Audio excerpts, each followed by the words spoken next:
Hello, I'm Howard, and welcome to episode 2 of The Road to RPL. I'm Howard Lau. I'm 17, turning 18 this year, and I'm a licensed recreational pilot.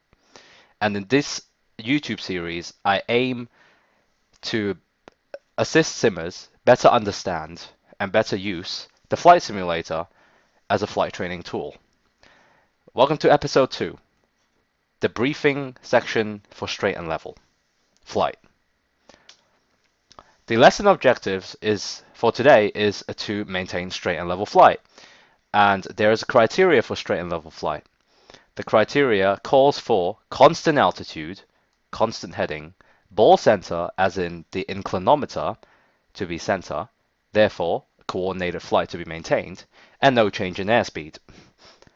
And also the second lesson objective is to fly straight and level at different speeds and different configurations. You'll first learn 3 configurations that you'll use. However, before anything, we need to learn how to set up for a nice, smooth, straight and level flight. The acronym is PAST. P-A-S-T. P for power. You got to set the power first. A, attitude. You got to set the pitch attitude in relation to the horizon by looking outside. S, speed. You need to verify by looking at your airspeed indicator that you are achieving the correct speed. And lastly, when all the above 3 variables are constant and set, you trim to set and maintain those 3 variables without any control pressure. The first configuration you will learn is normal cruise. As the name suggests, normally you'll use it, and it's the best of both worlds. Firstly, you'll set the power at 2200 RPM. Second, you'll set the attitude 3 to 4 fingers from the dashboard. What it means is the horizon should be 3 to 4 fingers away from the dashboard, from the top of the dash. And that really depends on how tall you are, how you usually sit in the cockpit, etc., etc. It's only a guideline. It's not it's not a fixed variable. Speed is around 100 knots, and trim as required. And I'm going to say as required because normally we can't really say what direction you need to trim in, up or down, because it depends on what you're really doing at that time. So as you can see in the bottom, we have a photo that is captured within the simulator showing a normal cruise configuration. As we can see, the airspeed is at 100 knots. The attitude is, you can't really say 3 to 4 fingers from dashboard because it's a simulator. It's sort of impossible for the scale to be correct, but you get the point. Remember that attitude. That attitude will be what you'll be roughly looking for. Speed, speed, 100 knots, and trim as required. You can't really say how much trim exactly because it depends. And the second type of cruise is fast cruise. This is usually used when you need to get somewhere, or when ATC requests you to go maximum forward speed. So for the fast cruise, you want to set the power at 2400 RPM. The attitude should be around 5 fingers between the horizon and the dashboard. The speed is around 110, 115 knots, depends on a lot of variables. Trim, as required, normally nose down trim. And I say that because that's a fast cruise. You can't really get much faster than that. At least you won't in the purposes of this training program. And as you can see, I'm switching between normal cruise and fast cruise.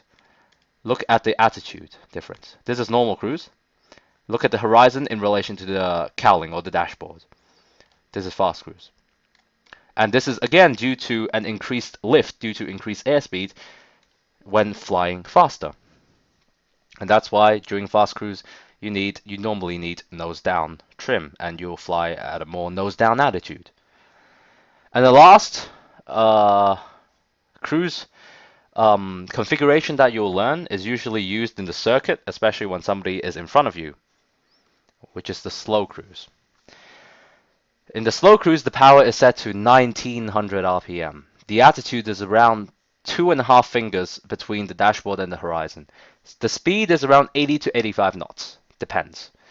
And the trim is as required, normally nose up. And compare the normal cruise to the slow cruise. I'm switching between those two.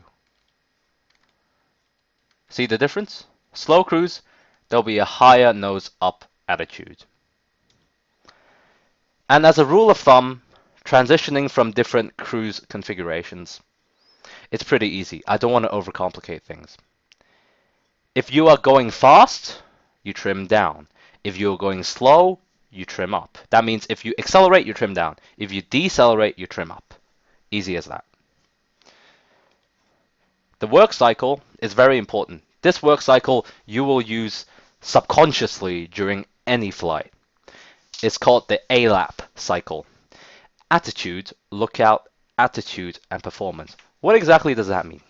Attitude, you got to verify that your attitude is correct. Lookout, you got to do the normal traffic scan. Normally, a traffic scan would be from the left wing to the right wing, working in around 10-degree segments.